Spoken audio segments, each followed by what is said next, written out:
guys, and welcome back to Nerdattude After Dark, which should be the name of our podcast. No, back to the Nerdattude Movie Podcast. We're here for a very special episode of a movie that came out what seems like 5 months ago. We're here How to Jesus touches review. you. Less than 30 days.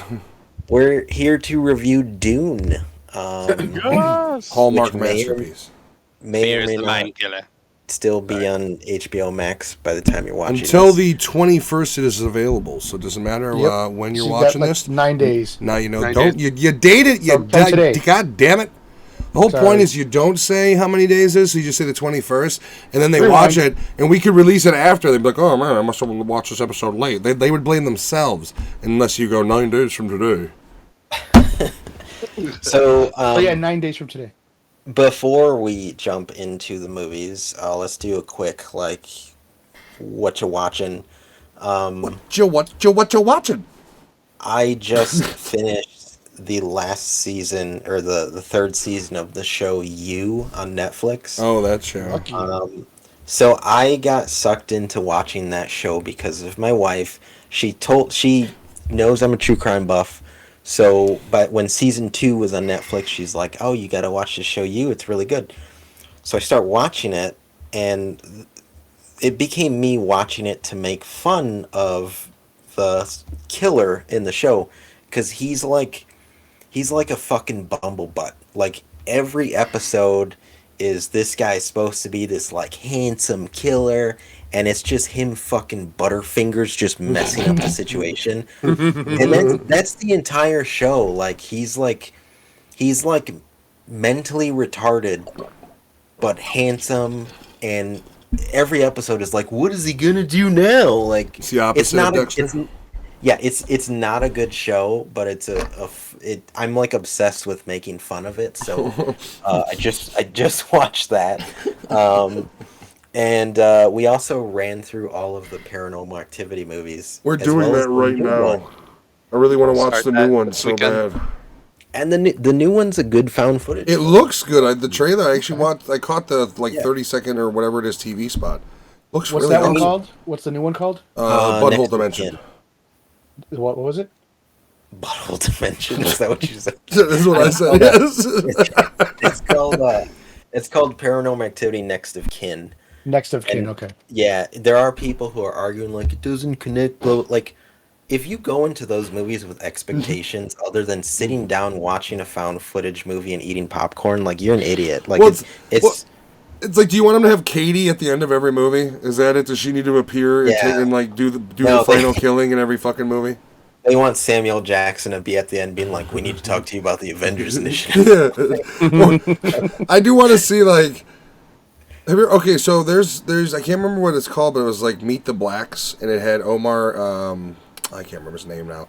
It's a really funny like rip off of like a haunted house type Conjuring type movie, and it's all about this black family that moves into a haunted house, and there's this scene where they go in like he brings up his quote unquote homies, as he calls them, and they all got gats, and then shit starts getting haunted, and they all start screaming and fucking turning into little babies. I should have added that to the Halloween list. God damn it! It's no secret that I heart a good black comedy. I really fucking do. We're gonna watch the next Friday soon. We watched the first one. Not so much a comedy now that I watch it so many years later. More of a It's a little drama. bit more it's more Yeah. serious than Yeah, which is cool. But it's not like when you compare that to next Friday, it's like pretty serious, goofy as shit. You know, that was a weird tangent. Go ahead, Lewis. Oh no, that's it for me. Who wants to? Alex, I'll go. Giovanni. I watched Giovanni. Giovanni. Giovanni. I actually watched what is it called? Don't Be a Menace in South Central. Oh, that movie. Okay. Oh, I fucking love that movie. It was great. I It haven't was seen great. it in a long Oh, time. Still it's holds up. So fucking Still good. holds up. It's so funny. And then I watched episode 1 of Dexter New Blood. Yes, so did I. Is it good? It's Yes, good. it is really. It's Yes, so they. it is. It is filmed much more in a horror thriller style than the original series was. Like, they even do some of the stuff from, like, Zombieland, where they have the text appearing in, like, the roadway, then he runs it over, and it's, like, snow. It's filmed entirely fucking differently. For one thing, most of the scenic views that you would get of Miami and shit in Dexter, it's not about that. Like, they show his surroundings, but it is about him basically being, in my opinion, more human than he's ever been, but that the darkness is starting to grow again. Do they keep the monologuing by him? Oh, yeah. It's even worse because Deborah's part of it now. She's still in it. She's just in here. Yeah. Ah, fuck. Yeah, she's You gotta watch it. It's really good. If you thought his dad was bad, to finish the season. she is the fuck you in his brain of every bad thought he has. No more flashbacks of him in a I wig. will say, No, I've heard that not this- yet. I've seen some reviews, not of what goes on in the show, but trying to tell you why the ending of Dexter the series needed to end its way to continue this new blood. Well, okay, so I still haven't finished the series. So I know you guys. I know you haven't watched it yet, but like they do course correct it. The end already, kind of in the first episode, because the first episode literally goes from him essentially being sober for a decade. He hasn't had a kill for not even an animal, and then by the end of the episode, he kills somebody, and then they introduce. See, I don't want to ruin it. But by the end of the episode, he goes from peace, I've been sober for 10 years, to fully embracing Dexter Morgan and like now it's to him, it's who, like, it's weird. He goes from like, I don't want to be that to, or I'm not that to, fuck it, this is me, and this is how I'm gonna go now, I'm fucking done. He's like BTK. He's like, I haven't killed in a while. Let me send a letter to the FBI. Well, so the episode starts off with him not being able to kill this albino deer. And, like, he just can't do it. And then you find out it's been a decade since he's had a kill. He's been in hiding. He's got a whole new identity, that blah, blah, blah. I really like how it's shot. It's very much shot much more modern and much more of a horror kind of cinematic feel to it. Think more Mothman Prophecies than Dexter. That sort of vibe. Really good, though. Yeah, that's what we watched that, too. I can't wait till Sunday for the second episode. That was a weird fucking shit with your camera. Mine? What? That was a weird shit. Something like your whole camera just went like negative and then back. I'm just waiting for Lewis's face. Lewis's face just to get slammed into it and fucking get thrown into the cats, and they're just licking the blood off of him in the background. Was that all that you were watching, Giovanni, and then Matt? Or You can go, Alex. so I have not been able to watch anything because I've been very busy this week, aside from the movies that we had to watch for coming up shows. But I did. What if? I did play a lot of Vanguard, and You know, I kind of got the itch. Like, I was off today, and I didn't really feel it. And then now I'm sitting here. I'm like, I can play some fucking Vanguard right now. Is Vanguard like a new Call of Duty with the campaign and multiplayer? The campaign's pretty fucking not awesome. yet. Oh no, they're gonna have a new map. Or I don't know, is it gonna be part of this? It's December, I think 7th or 8th, right? Warzone. Basically, they're getting rid of the entire map, and it's going to swap over to a World War II Pacific-themed map. So, which is mentioned a lot in this new game. Well, I have a feeling, and what's really, I think, going to be cool, and you're going to see things like, in the campaign, the windmill that's on fire. I think you'll see shit like that in the Warzone map. And if they do it right, if they don't include that, they're fucking stupid, in my opinion. Like, if you don't include the train with the same design as it is in the beginning of the game going around the map, if you don't include because there's a scene where and it's in the zombies mode, where they show, and there's just this windmill that's on fire. And the game's beautiful. I mean, it's a good looking fucking game. It's fun. The multiplayer is fun. I like the way it feels. I actually dig for the first time playing the actual multiplayer, and zombies for that matter. Zombie mode, yeah. And I can't remember last time I enjoyed, like, Black Ops did not strike me at all. I fucking do not like that multiplayer. They also added, I think, 2 or 3 maps from World at War. Oh yeah, there's more. There's like 4 or 5 maps out of World that was straight out of that they redid. It's so awesome. Yeah. And I loved World at War, so I'm down for that. Yeah. You know, I like it. Today I tried to stream early in the day, and I didn't have many people watching, and I was just like, you know what, man, fuck this. And I went and I played Far Cry 6, and I had a nice afternoon. I was with my wife and my daughter for her doctor's appointment, my daughter's doctor appointment, and I was trying to watch the stream from the car, and I couldn't tell if it was the area that I was in or if it was your stream, but it kept buffering. The problem is I stream 1080p 60, so I basically have to have a 6 megasecond buffer. The problem with that is especially if you don't have a great cell connection, that's the negative if you're watching on a mobile phone on a shitty cell connection or a so-so connection, which is unfortunate. But I mean, I can't if I do any less than the 6 megasecond, it'll look like shit. It'll be all pixelated and garbage. And I go for quality on this motherfucker. Back to what we're watching. Oh wait, Alex, did you finish? No, that's it. That's what I said. I got pretty much watched what I watched for the show and then played games. I watched I've been busy. Two surprising movies. Not surprising for me, but I did watch this and Dune and all the other shit. Blah blah blah. We watched Dexter. We talked about that. 2 movies. Enter the Fat Dragon, which is a retelling of a Chinese movie story, whatever, starring Donnie Yen. Saw that you bought that. About this Hong Kong cop who loses his position as a cop and gets demoted. His girlfriend leaves him, and it's over 6 months he just gets fat, and then is brought back in. So for the first 20 minutes it's just Donnie Yen, and then for the rest of the movie he's in a weird looking fat suit. But it's an action comedy, but it's got some really awesome fucking fight scenes in it. The other one was another Donnie Yen movie. I can't remember the name of it, but it's all about he is ex-special forces or some shit, and it decides to be a teacher, and then it's basically the Chinese version of The Substitute. And it's once again, movie's kind of goofy as shit, but the fucking fight scenes are on point. They don't fuck. I loved them. I bought. Yeah, I'm gonna end up buying the other one. The other one I saw on Prime, I believe it was, but I'm gonna end up buying it. So I just give me more martial art movies. I don't fucking care. Horror movies and fucking martial arts movies, bro. That's all I need. I don't need any Hollywood. In fact, keep Hollywood out of those 2 genres and just give me those 2 genres. Unless Quentin Tarantino wants to fucking do Kill Bill 3 right and do fucking sword. So number 2 is boring. Let's be fucking real. I like it, but it's slow crawl shit. I don't think he's fully ruled out doing as his last movie. Yes, allegedly. Yeah, last second movie. to last. Every movie is going to be his last. He's going to have to keep directing to get the. Oh. He's pulling a Kevin Smith where every movie is his last movie. I just had a really rough joke that I don't know if I want out there coming out of my mouth. Is it about feet or him being Me Too'd? Because that hasn't happened yet. There's feet involved. That's that movie 4 Rooms. Maybe the age of the young feet might be in question. We'll leave that up to your interpretation. Yeah, you Google it, man. It's just as you know.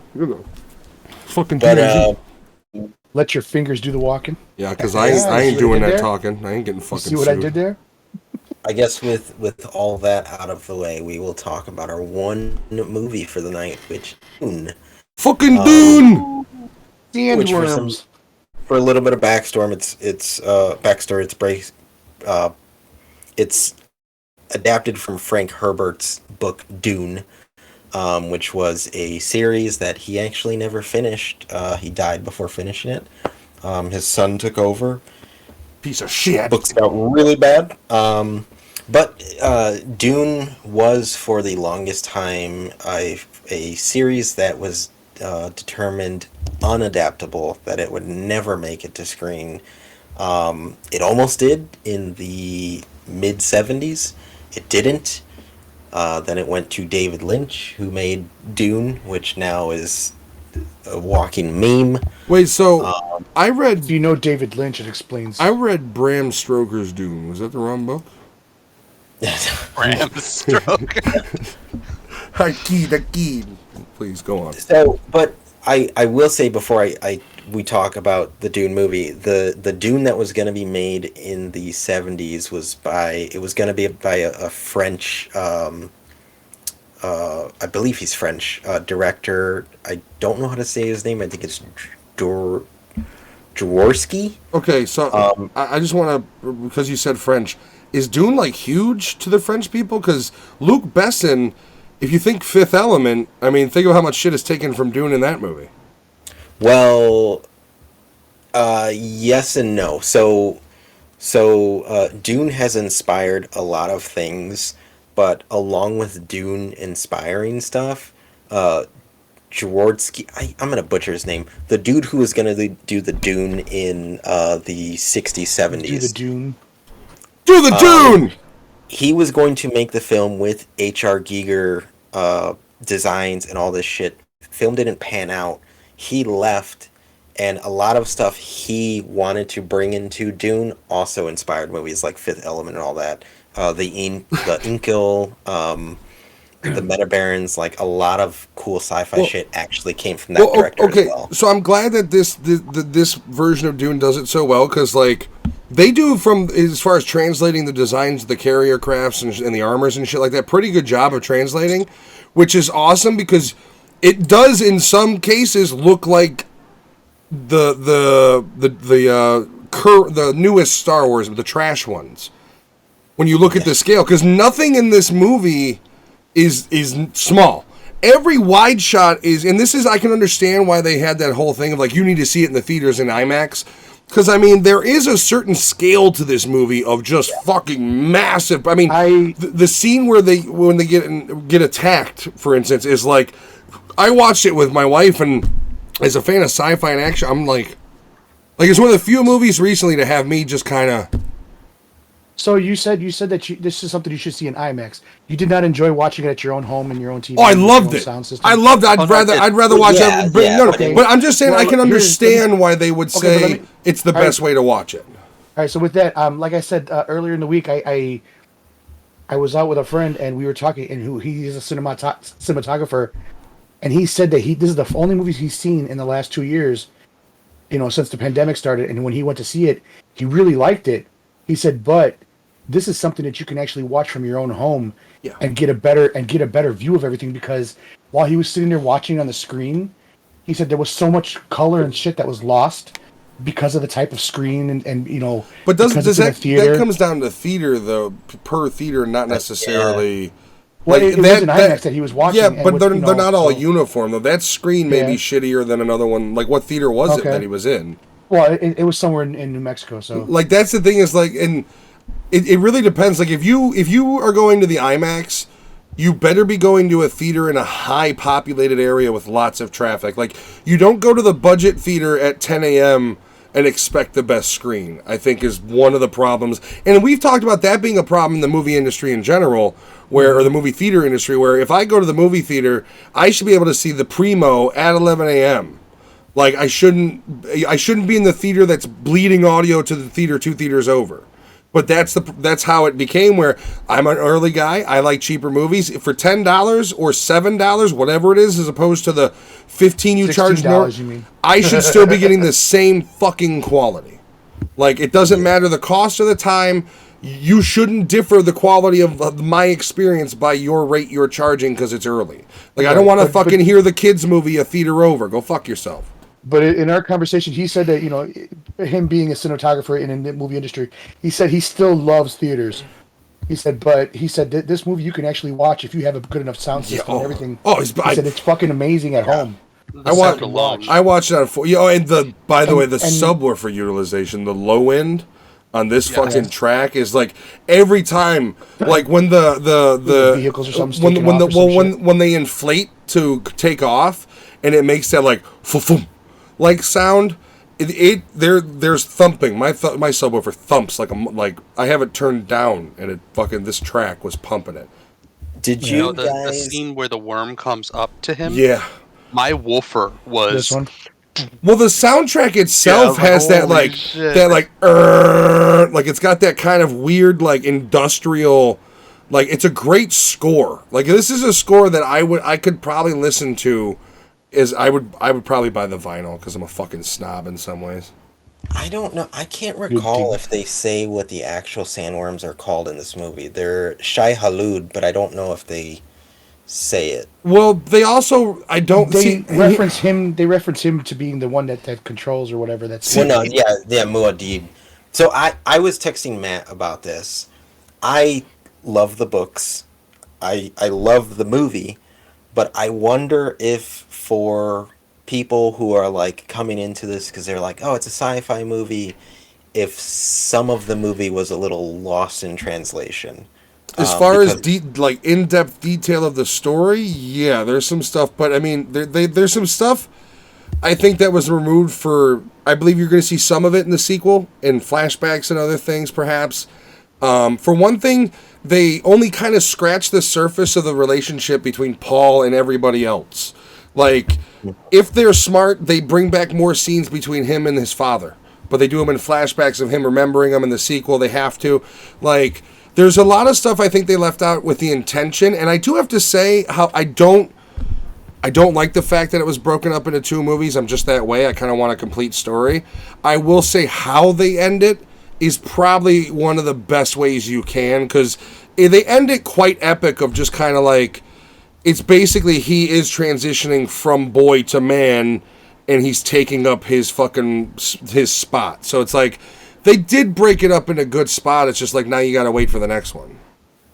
yeah, Yeah. it's just it does interest me because my we all say the same thing of like my wife asks questions while watching a movie, and she did, but I for once was like, man, I can see why. Well, I can see why you ask questions because you're not fucking paying attention. But also, I can see why you're asking certain questions because typically, if you're watching a movie that you know there's going to be multiple parts, usually the first movie will set up like seeds of stuff, and this movie's more like spectacle and world building than kind of setting up certain parts for Paul. Yeah. And it just made me Doesn't wonder, like, handhold, yeah. yeah, it just made me wonder if like that's gonna make the sequel not pull in as much money because they're gonna have lost people who are like, I kind of didn't get it, like there wasn't enough for me to. I think to it grab depends on onto. how they film the second one, because if you jump into the second one and suddenly, certain characters have certain abilities, and they bring in new stuff that they didn't explain in the first one, but they're not going to explain it in the second one either. And the only way you know it is if you read the book. I so They can make that mistake. excuse me. So- I do. I don't know. I do feel they kind of need this movie to be the spectacle, though. And I say this because the only sci-fi movies we've really gotten were Star Wars movies, and the last one was such a letdown that the air is so thin of a good sci-fi epic that they kind of. You do need the spectacle of it to, I think, draw in your average. I think for the people that are the book loyalists, you're gonna rub wrong. But I think if you were to load the first movie with too much talk and too much building, and only this movie had a nice pace and visually it's breathtaking. I mean, the scene where they're in the underground and the mothers or whatever they're called, I forget, go into their ship and it's just darkness and then the fucking ship door opens and I think you needed that because your average person needs a certain pace, and I think if they would have loaded too much, you're going to slow this movie down, and that, in my opinion, would have been the death of it. This movie has a great pace. It goes from a little bit of talk to visually breathtaking scene to talk to breathtaking scene to fucking one of the coolest invasion scenes I've seen in a long time. Just for sheer mass and scale and spectacle was and those scenes are why I say I understand. Like if you're in an IMAX and you're that fucking guy like me that tries to get the seat way in the back center, and you can see it's gotta be something, like it's gotta be, because I go back to thinking of like when I'd go to Great America and I'd go in the IMAX and we'd see the F1, the racing movie, and you know how awesome that was. Like that's where I could understand why the director would go, look, the scale of this movie does lend well to this is why you. But personally, watch it on whatever fucking method you can. It's an amazing movie. It's beautiful. The pacing's good. There's not what I would call a ton of action, but the stuff that's in there is really good, and it doesn't slow. Like there's never really too much of a moment in this movie where I'm like, all right, come on. Like it's not as slow as that original Dune. Even in the fuck slow no. moments, I mean to Matt's point, they feed the slow moments with such epicness. Like when the family was greeted by the emperors, they were all standing there. It was pretty Yeah. large Well- scale. That ship was fucking amazing. Well, not only that, coming but down. like even small details, like the king is piloting his own helicopter. Yeah. Like I found that cool, and like he's the one that decides to lead the charge to try to rescue these dudes. when the- Paul uses, I think the slowest scene of all in the movie, where Paul uses the fucking hologram to hide from Yeah. an assassin robot, like little shit like that. I think is pretty cool. The fucking Like- little fucking bee thing. Yeah, little like even mosquito. those smaller scenes, like for one thing, this movie is you don't have this good of a movie without this incredible fucking cast they have. I mean, Oscar Isaac, Josh Brolin, Timothy Chalamet is That's actually what I was- really good as Paul. Like this movie is That's what I was fucking thinking loaded. about him as Paul versus the Paul that I know from the Oh original. yeah, no, He yeah. was one. I don't know about the books, but is he like too old to be Paul from the original Yes. movie? Paul is a young kid. Okay. You got to remember though, In the thing eight- about, the thing about David Lynch's Dune is It was loosely That- based on. well, no, His acid dreams. That was a full book in a movie, and you cannot. This movie had to be. It had to be two movies. If not, it had to be a very long movie. There's no way. Hey, Lord of the Rings, bub. Because the Extended version, 4 the hours. first book, Dune, is the longest book in the series, and the two after are a lot shorter. I'd argue David Lynch's problem is his bias in casting, and he chose a 30-year-old Kyle MacLachlan for Paul's role. It was bullshit. Well, actually, Denny Villeneuve does pull a Lynch in that he likes to cast the same people, which is kind of cool. Yeah, but look at these guys. I mean, Javier Bardem, which was a surprise. I didn't know he was in it. And as soon as I see him and you hear that iconic voice, his voice alone gives depth to that fucking character. You feel that he is somebody that you don't fuck with, just how he talks. Like, there's people like him in it, and I know you didn't like Petra, David David Decimel, that's who that was. If you don't know that name, that was the polka dot man from Suicide Squad. Yeah. So there was some perfect casting in here, and what I felt some miscasting. Yeah, One, Batista, who plays Glasu Robin. Nobody should cast him in anything.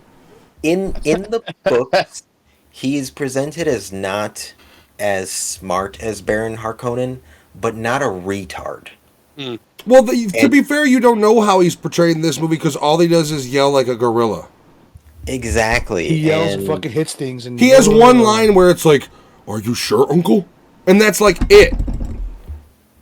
and and, that looked like it had to be taught to him how to say, "Are you sure, Uncle?" Well, it's almost They had like to teach him how to say it. it's almost like despite him getting his fucking fame due to working on a goddamn green screen, he doesn't still know where to look where the fucking tennis ball is to represent Baron in the fucking pool he's supposed to be looking in. And by the way, great sets on this. I mean, still a lot of use of green screen, but beautiful sets they built for this thing. But that's the truth. Like, when he's looking and the camera's looking at him, it's almost like he doesn't know where to fucking look. It's almost like they have a fucking German Shepherd trainer on the side. He's like, hey, Dave. Like, and he's, Baron? So my problem with David being cast as Piter de Vries, and this is where I get book snobby, is Piter de Vries is a Mentat assassin, which that's another thing. So this movie doesn't need to explain everything. But they don't explain shit about them. Computer people. It doesn't explain what Mentats are. It doesn't explain why there's no computers. Yeah, but you also, I mean, from the very moment this movie starts, you understand that you're not getting shit. Like, you're meant to be 3 of these fucking movies. That you're probably not meant to get details about this guy until the end of movie fucking 2, and so on and so forth. Yeah. Like, that's how I guarantee you they're gonna and my worry is they're gonna use a lot of like flashbacks and shit, which concerns me. Well, the movie does a really good job of doing an exposition dump in Paul watching the audio logs. Yeah. Like, really good. The couple times he's watching it. But no, so David, the guy who plays Piter de Vries, in the book, he's a Mentat assassin. Like, he's a fucking badass. And David just looked like he was, like, just bloated, just, like, he was like a thin version of the eunuch from Game of Thrones. Yeah, actually.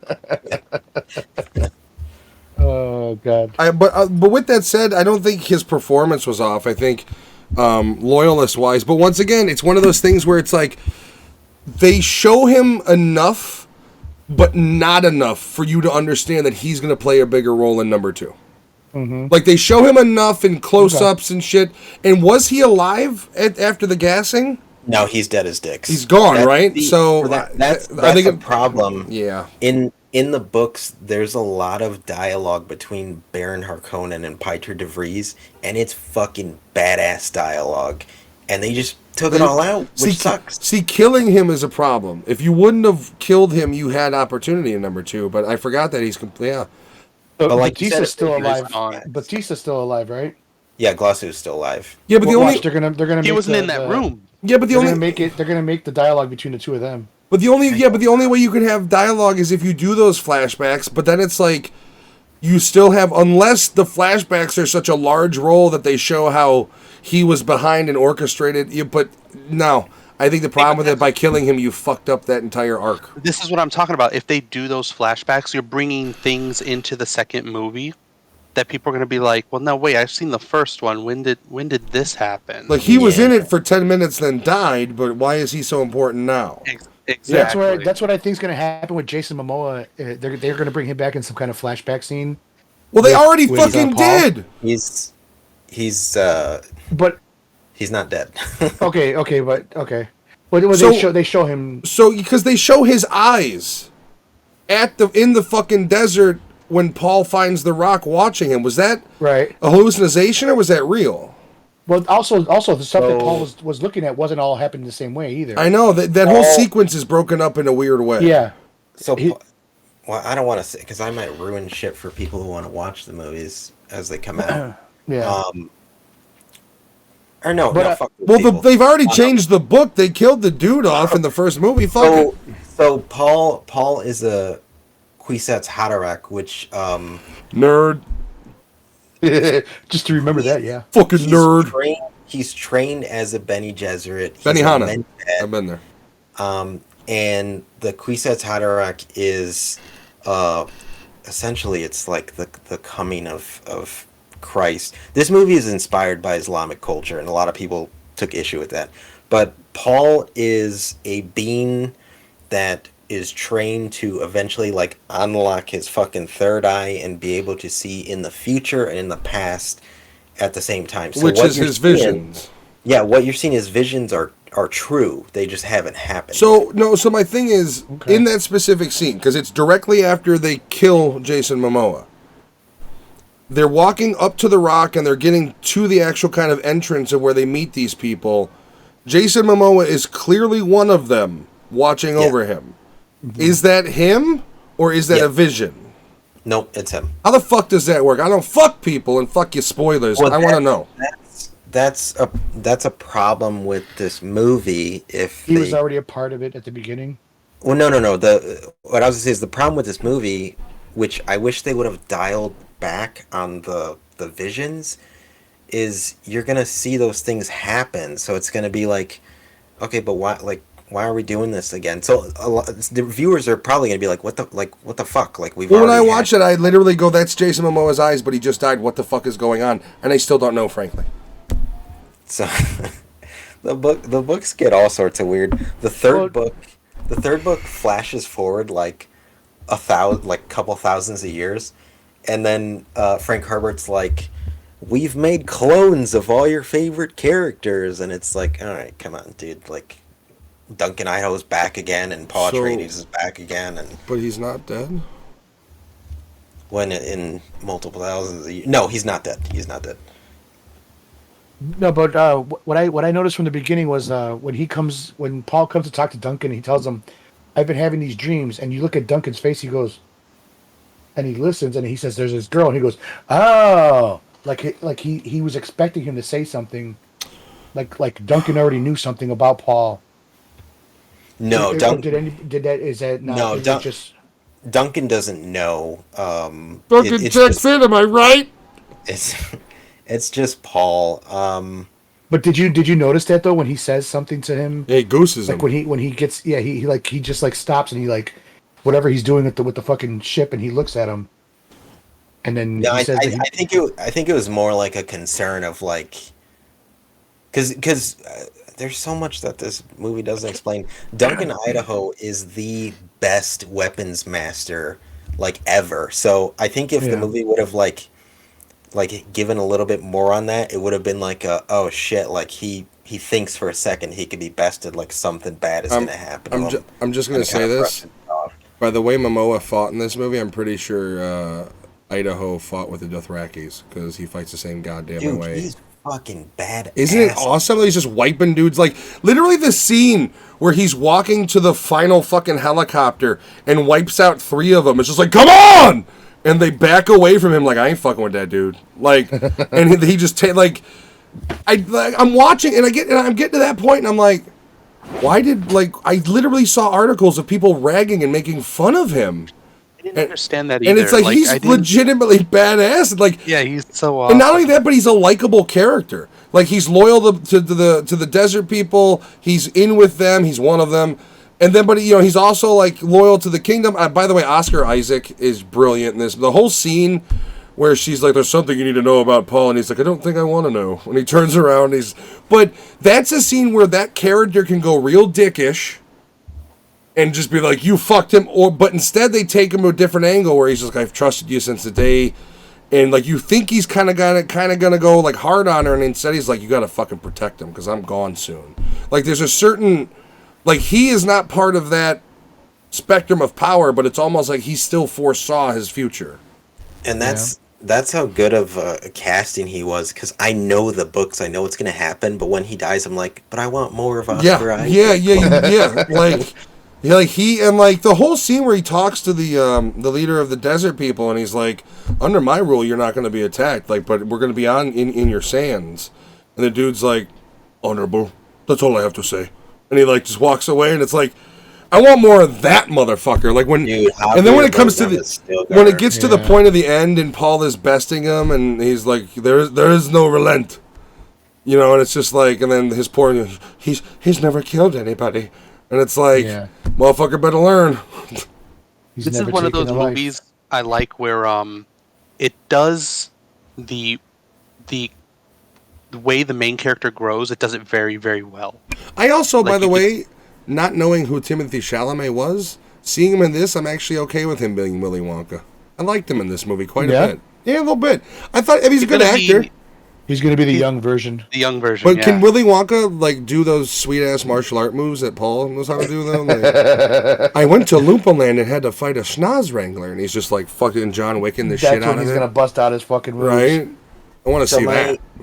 my only concern with, and I texted you guys this, sci-fi movies like this that are not, when people think of a sci-fi movie, they think of Star Wars, and that's fine because Star Wars makes money. Jen. Sci-fi movies like this don't make a lot of money, and if you look, budget on this was 165 million. Box office as of right now is 333 million. That's not a successful movie. That's a movie that is doing good. I think no pandemic, it would have doubled it. But the weird thing is, HBO Max was waiting for one. The director wanted to film movies back to back. HBO was like, or Warner Brothers was like, I don't know about that, and they did it rightfully so because sci-fi movies don't perform that well, and this is an expensive one. Also, wasn't Warner Brothers behind that awful Battlefield Earth? They don't have a good track record. Nope. Well, also Denis I Villeneuve liked it. It's a directed. guilty pleasure. He did the Blade Runner movie. Didn't do well. 2049 or whatever it was. He did Arrival. Didn't do well. Never saw And I that liked movie. Arrival. Rival's Arrival's really good. With Renner, right? Jeremy Renner. Yes. Okay. But my concern is, it seems like this movie they're going all in on Dune. Like so far they haven't like stripped a lot of it down. If they go into the rest of the book and the second book, it's gonna get really sci-fi heavy, and like I don't know. It's gonna be interesting. Like, do casual viewers like hang on to that second movie? Does it do well enough to do a third movie? I don't know. I honestly don't know. I mean, I do wish we were at a point in the movie industry where we didn't have that discussion, where the discussion was the movie good enough to do a second one, and now, and unfortunately, you're talking budgets and bullshit, and that's really what we've always talked about ruins movies, and that will ruin this franchise. I mean, the problem is if this didn't do well, if it doesn't get a certain Blu-ray purchase rate, you're not going to see a second one. Oh, but I was gonna say, so the weird thing with Warner Brothers, they're like, we're not green lighting a second Dune movie. We're not looking at the box office. If it does well on HBO Max, we'll. How many more it. thousands of subscribers are you planning on getting after releasing? Okay. Fucking how many movies this year that have already haven't you already maxed out your amount of extra subscribers due to movies? It's just weird. Or is it like, more. do they consider like everybody who keeps the subscription going for the next month as a subscriber towards that movie? Yeah, for real. Do they? I don't know. I honestly don't know. Like, how do you fucking rate that? If you're somebody like me who's had a subscription since it damn near when HBO Max started, how do you differentiate my viewership from somebody else's? Or is it all about the clicks? Is it like YouTube at this point where it's all about the clicks? I have HBO Max because it's a part of the cable bill. Yeah.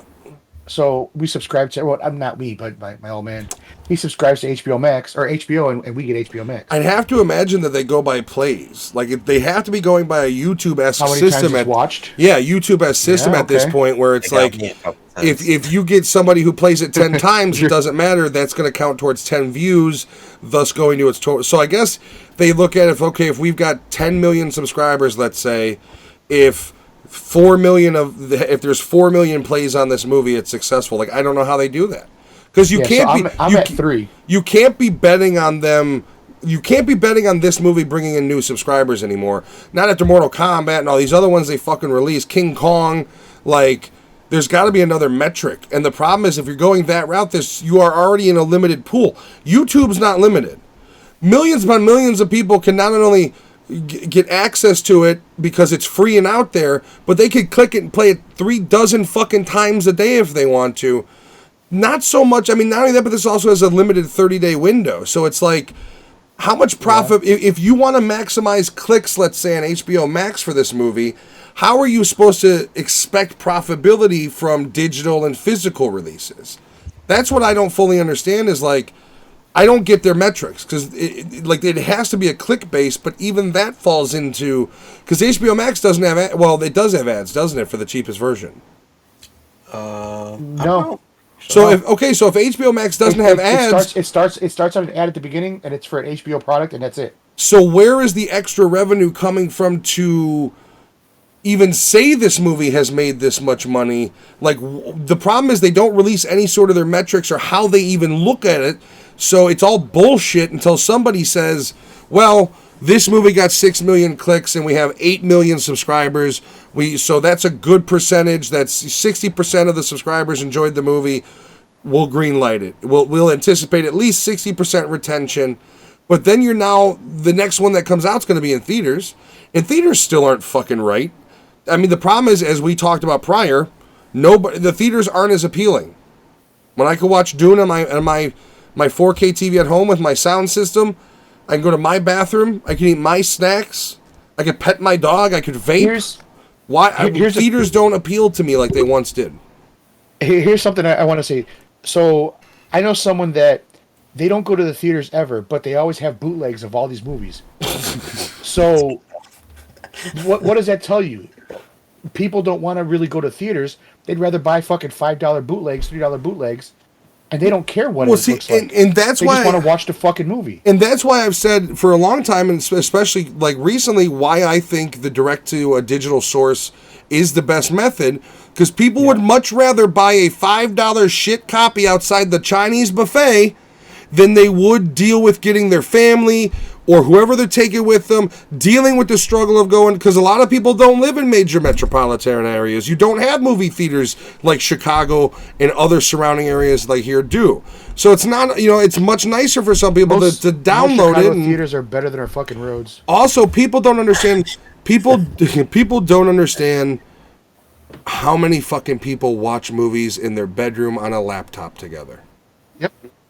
It is growing by the. I mean, that is a lot of people don't have TVs anymore. Well, too. Like they'd rather have that's the a Netflix 4K laptop. It's the Netflix and chill generation. Yeah. It's the generation that would rather buy a 12-inch iPad and lay in bed and watch it than have a full sound. Because also people in apartments like. And that's where I understand the argument of like theaters are important, but the problem with that is there's so many methods of people being able to. I mean, Giovanni, the headsets we've discussed, all Bluetooth. You get a full 7.1 up your ass, and it's literally you could watch it on your iPad. And brain cancer. You could watch it on your There's no truth to what. You could watch it on your new fucking trifold phone. Like the way to watch things have changed to the point where like. This is a long time coming, and I think the pandemic just proved that people prefer. Like, go ahead and say it's paranoia. Let's be honest, only a small percentage of people are out there in the public today going, oh, I'm terrified of getting COVID. The vast majority have stopped doing certain activities because they have found either different or better methods of doing them that they prefer that are more comfortable. Theaters aren't comfortable. You ever go to a Friday fucking 8 p.m. release of a brand new movie that's popular? It's not fucking comfortable. I don't care what seats you got in the thing. You still got assholes making noise, walking past you to refill their fucking popcorn. People still bring children. Nobody brings kids into my fucking house because if they do, they're going to get shot because they're not invited. What was the last movie you guys saw in theaters? Oh, God. It was a BTS movie with my kids. Pathetic. God, I don't know. It wasn't my choice. I want to say Last Jedi. And before that, it had been quite a while. The last movie I saw in theaters was Endgame. I think for me it was It Chapter 2. Oh wow. I don't do theaters. So yeah, mine was like 2 or 3 years ago. The last one I saw with my kids for BTS. I used to go to the theaters all the time. I used to love it. Fucking on Sunday mornings, we'd walk to the theaters. $5 showings. I started dating my wife. We'd go Saturday mornings, Sunday mornings, 9 a.m., get a cheap movie, go get lunch after. Also, had a nice day out, but man, I got no fucking interest in that anymore. Also, my last 5 movies, they weren't even movies for me. It was all for my family. Well, you know what? You're the one who decided to just spread your seed, okay? It's you went through life like a goddamn seed spreader. That's your fault. Enjoy BTS and Toy Story 4. It made me cry. Shut the fuck up. To Anthony's point, though, about sci-fi movies where they don't make much and they went all in on this movie, I think more sci-fi movies need that. I think going all in, yeah, it's a gamble, but it clearly works. Like when they put it in there. And to anybody watching this who fucking writes in the comments, oh, but what about Star Wars? Jump off a roof. Go jump off a roof right now. Or Tall Bridge. Because those are cookie cutter bullshit movies. I will say, we're not talking about that. Watching this movie, I sat there and one of my thoughts was like, I wish this motherfucker would remake Dark City. Oh, this director and this director of cinematography and set design, you get those fucking people together and remake Dark City, I'll go to the theaters for that one if it's good. Fuck with that. Just think about this guy's visual eye that he has in this movie and the mass scale.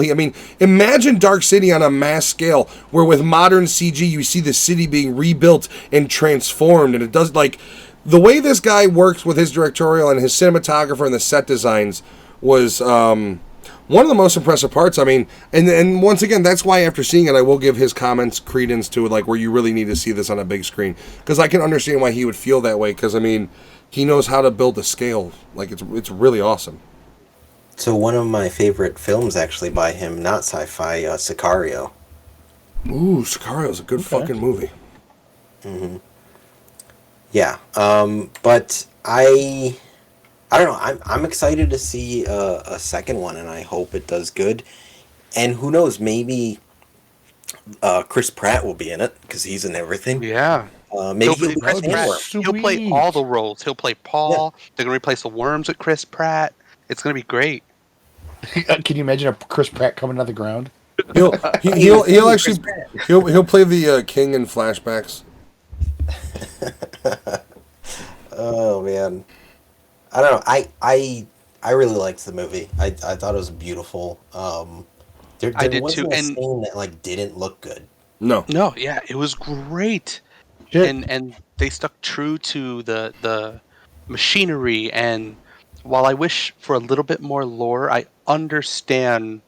I felt like I understood why the director not tiptoed, but played it safe. Well, I also feel like the So- director purposely designed certain things kind of as a fuck you to Star Wars and like the theft of the overarching story. Like the little sand creatures, like are very close to the sand creatures from Star Wars, almost to where it's like a point of like this was first.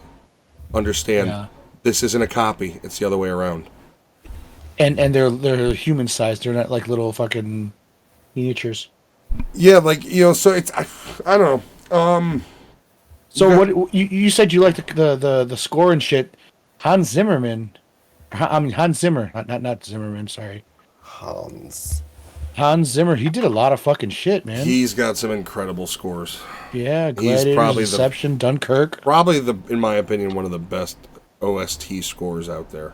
Sherlock Holmes. The score should have turned been by down- No, not Danny Elfman. I want to see a score off between him and Carpenter. Carpenter he only turned- uses, so like, he the turned same down- melodies. Working with Christopher Nolan on Tenet to do this movie because he's a Dune fan. Yeah, That's what it was. Yeah, also, like, he's probably was like, so wait, you don't want to hear any of the dialogue? Like, that doesn't make a whole lot of sense to me. And Nolan's like, look, there's some squeaky pipes you're just in a gonna couple drown of out the my scenes. music anyway. We want to make sure that the cars outside, even though, yes, they're in an armored bunker, you want to hear the horns from top level more than the dialogue. He's like, that just doesn't make... Dune. Yeah, I'll do Dune. Let's do, if you guys are okay with it, final wrap-up, starting with, we'll go with Alex, and we're going to end on Lewis. So for me, like I said, I did not read the books like you guys did, and I don't know, Giovanni, you said you read it or no? I read the first three. Yeah, so and I think I've there's three never- prequels too, right? Altogether, there's like 21 books. Holy shit. That's yeah. ridiculous. So yeah, I've never read any of the books. So my only experience with Dune is the original movie that I've seen with David Lynch, and then this one. And the two compared, as far as time wise, this one has made better use of its time. The flashback scenes compared to the two, David Lynch's, there was so much fucking dialogue that just was like weird, and it was like you'd see the person looking at you, and you'd hear the fucking voices in their head. I don't know if that was a part of the books or anything. But like it's them talking and it's just like I don't know. So like compared to that shit, this fucking blows it out of the water. I did love everything about it, man. All the visuals, everything that happened, the actors that they picked for this shit. The one I keep going back to, what's his name? He's the one that fucking Paul kills. I'm sorry if I spoiled it for anybody. Jamis, fucking Dabs, the guy. I thought he was pretty good. Fucking the way he portrayed his shit on there. And then the doctor, like I remember the doctor from there being fucking the guy that just passed away. Huh? I just said the doctor's name. It's fine. Oh yeah. So like the doctor that played in Dune, he actually just recently passed away. He was Sam from fucking Quantum Leap. Yeah. Yeah, so he just recently passed, but Really? yeah, Yeah, a couple days ago. yeah, a couple of days. Sunday he passed away. But shit, man, I really loved everything about this, and I was able to stick with it. And there was like when I watched it the second time, I did,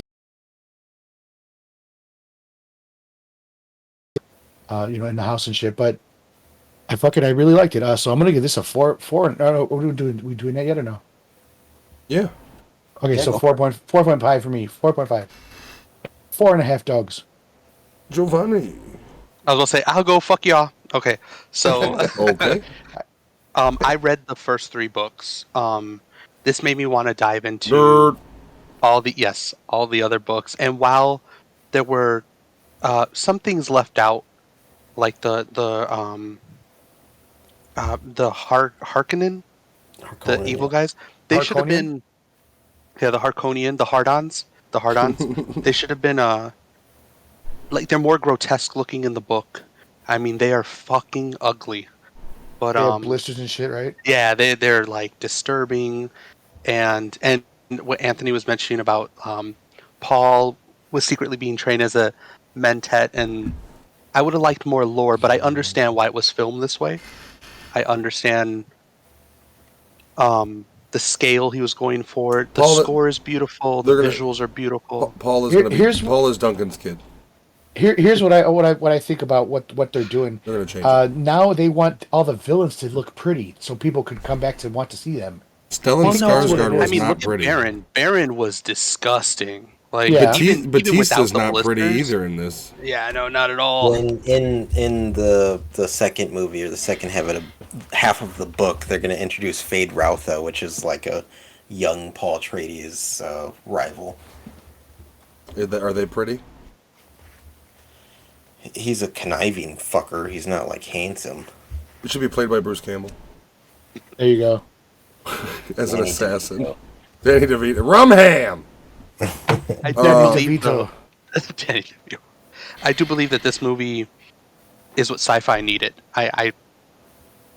There's been many sci-fi movies that have come out that have not really done very well, and they just missed the mark. Star Wars, you fucking suck. But I do really believe that this is a good step in the right direction for sci-fi. The fact that they had a bigger budget helps, and it clearly shows. Oh, And I hope that more sci-fi movies do it. Yeah, it shows. Well, I mean, I think the problem with Dune, David Lynch's Dune, isn't anything to do with the amount of boringness and David Lynch's flavor shouldn't be in Dune. Plain and simple. David Lynch's whole, I don't think he fits. I think, and I think one of the problems with the original is the scope of the movie is outside of his skill set. I don't see David Lynch as a big, massive scope movie guy. And I just picture someone in Lynch's Dune being like, "Damn, that's a fine, good cup of coffee." Yeah, or or Alex is describing of the scene where they're having dialogue, but it's like in their minds. I don't remember that. Because I've read the first one, I haven't read any of the other ones. I don't remember if that's from the book or if that's him emulating his fucking show thing. Remember season 2 of that show had a lot of that where no mouths are moving, but the voices and I don't think you talk about from the sci-fi show from Children of Dune. No, not Children of Dune. No, or some shit? no, not Dante's Peak. Twin Peaks, yeah. So how much? Because that you gotta remember, I don't know how much of that transitioned over from where he was like, well, he's popular right now, so let's give this guy this movie. He's got a weird take on things, and I think that I don't know. I don't think he was the right fit for it. This director, did a great job. As far as I can remember from reading the first book, he's pretty loyal. I'm sorry, Giovanni, were you done? I was gonna give my hot dogs. This is an easy 5 out of 5 for me. I loved this movie for sci-fi. Yeah, I really, as I joked, I was really kind of hoping to dislike it. So I can come on here and battle you guys, because I know you guys all liked it. You all told me. I wanted to be like, no, fuck you, it's horse shit. And I'm watching it, I'm just like, man, this movie's awesome. It is a great sci-fi flick, but I would also say if you're, the market right now, because let's be honest, the only movies that have big spectacles like this movie does are Avenger and Marvel and all that type movie nowadays. Yeah. So it's really nice and refreshing to have another property, let alone a sci-fi property, give you this sort of Not scale. Disney owned. Yeah, just the sheer, the sheer destruction of the yeah, right, soon. Mr. Disney's there just thinking about it. I feel like the CEO of Disney is just at this point, he's just got a giant chessboard in his office, and each piece he takes is another fucking company he buys. Evil motherfucker. But yeah, no, this one's I'm gonna give this one a 4.5 out of 5. I really did enjoy it. I'd recommend it. It is one of those movies. It's really a fucking good watch. Matt, it's long, but it's not that long, and it does move really quickly. Matt, the CEO that you just described is fucking Walt Disney's brain connected to a machine, and he's the one playing chess. Yeah, that's why the pandemic. As the My Pillow guy is holding the jar of his brain up. Literally, you're walking through Disney and everything's still lit up and nobody's there, and it's because they got to continuously power his fucking brain in the bubbly water. Yeah, we never shut down the power. Why not? I don't know, but I was told never shut it down. Okay. Their backup generators is a bunch of people on bikes pedaling. We just leave the lights on, and he's like, Disney never shuts down. Why not? Oh, man. And it's just that's every poor cast member. I like how the people who pick up garbage are still cast members. He's like, no, I'm a fucking slave. That's my cast member. I'm in Pocahontas, aren't I, motherfucker? Fucking go pick up the garbage. He's like, what am I dressed as? A low-paid worker. Lewis, your turn.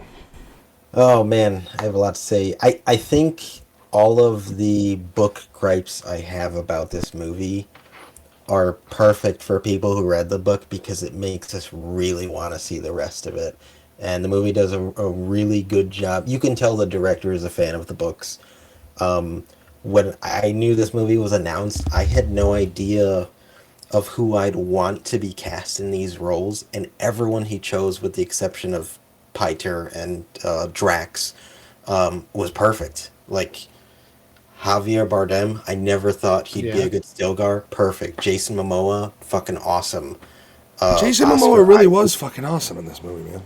Yeah. Oscar Isaac had such a minor role that I want to see him more. Rebecca Ferguson as Paul's mom, fucking awesome. Timothy Chalamet Ding Dong, awesome. The movie was very pretty. I think it needed to be as long as it was, and I do think this is one of the best sci-fi movies I've seen in a very, very long time. I think you can enjoy this movie at home or in the theaters. I think is for one, if you're not watching movies with a good sound system and a decent TV, you're probably not like a movie watcher like we are. So yeah, I mean you can enjoy this movie at home. It is a movie that you want to have the lights off and crank the sound up though. Here's the thing, plain and simple. If you are somebody that feels a Star Wars movie or a Marvel movie or any of those movies deserves a good sound system and a nice screen, give this movie the same respect because it's a better quality than a lot of that shit that's been pumped out. Yeah, but then you'll get like I have some I'll go back to my review, but I have some like non-movie friends who are like, yeah, but you know, I don't want to spend money on a big TV and a sound system, and it's like, all right, how much are IMAX tickets? And how many movies do you need to go see to get yourself a good setup? Because it's not much. I mean, here's the thing: some people live in you go. If you live in apartments as well, it's harder to do that sort of thing. Like to have a good you do deal with some issues, but you do have people that. I mean, headphone technology is fucking awesome. I'm lucky that I have nobody below me, and the person upstairs doesn't give a shit because he has noise canceling headphones on it all the time. So I'm actually lined with cement, so sound doesn't go through. When we moved away from the boob tube and they had plasma and LCD TVs, they were super expensive. Not anymore. No, not anymore. Not expensive. I literally saw I think it was a 65-inch Samsung QHD 4K TV. It was like $550 right now. Exactly. Yeah. If you go into a Costco or probably a Sam's Club, it's like $300-$400. Yeah, they had a TCL 60-inch at Sam's Club for $499. Mm-hmm. Yeah, it's you're not nowadays. You're not going to get with those. Well, I won't say with those TVs, but you're not going to get theater quality type shit with certain TVs, certain models. But you're going to get if you're willing to spend anywhere right now if you spend $1,000 during Black Friday, you're going to get a hell of a fucking TV. Yeah, and just where I'm getting at is you can have a good experience at home. Just get yourself a decent sound system. Get a good TV. Hell, some of these TVs have built-in Dolby Atmos soundbars. They do. Yeah.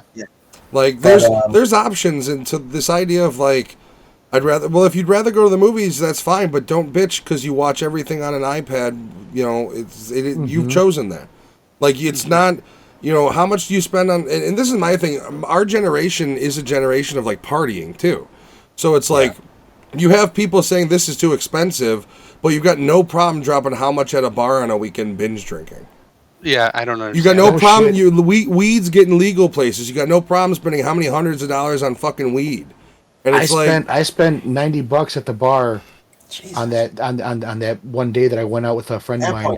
Bring your own flask. Bars are expensive as fuck, especially in the areas you live. Almost every drink was at $8 or $10. I may get stabbed at a bar out here, but it ain't that bad. So to wrap it up, this real quick. I'm sorry to cut you off, Lewis. Shut the fuck up, Lewis. So you talked about the cast.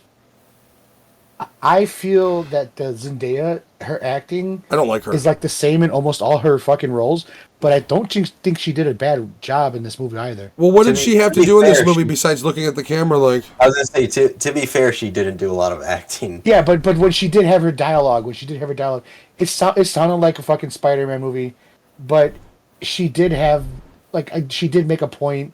She did show that she was, I don't know, is it right to say passionate about her role that she's playing, or I didn't see any passion. I just got a paycheck for nothing. but No, I do think with the casting, like even though besides Batista, David, I'll even say like everyone in this cast seems like they're on their A game, and they must be because they knew doing Dune like this had to be a big project, like it had to be. I would have liked For to the see. amount of money they spent. I would have liked Yeah. the Kyle MacLachlan cameo though somehow. I think that'd have been fun. But yeah, so this is easily 5 hot dogs. No, I'll be nerdy. 5 shauhaluds out of 5. Alludes. That's the sandworm. So yeah, 5 out of 5. Shahalud. See, I say it, and it sounds like I'm and appropriating culture. they do mention it when she hands him the tooth, the knife. She does Oh. call it the shahalud. And then also when the mom gets her knife, she tells him it's a shahalud from the tooth of a shahalud. He's like, I don't So care. I it- gave it it to you is to make a mentioned twice. sandwich. Yeah, the Those fucking blades are awesome. I wanted Paul to yield one so badly. the giant teeth. Yeah, that's fucking amazing. All right, we're all good. Yeah. All right, Yes, everybody. Thank you for watching. We will see you next time. See you soon. Goodbye. Bye.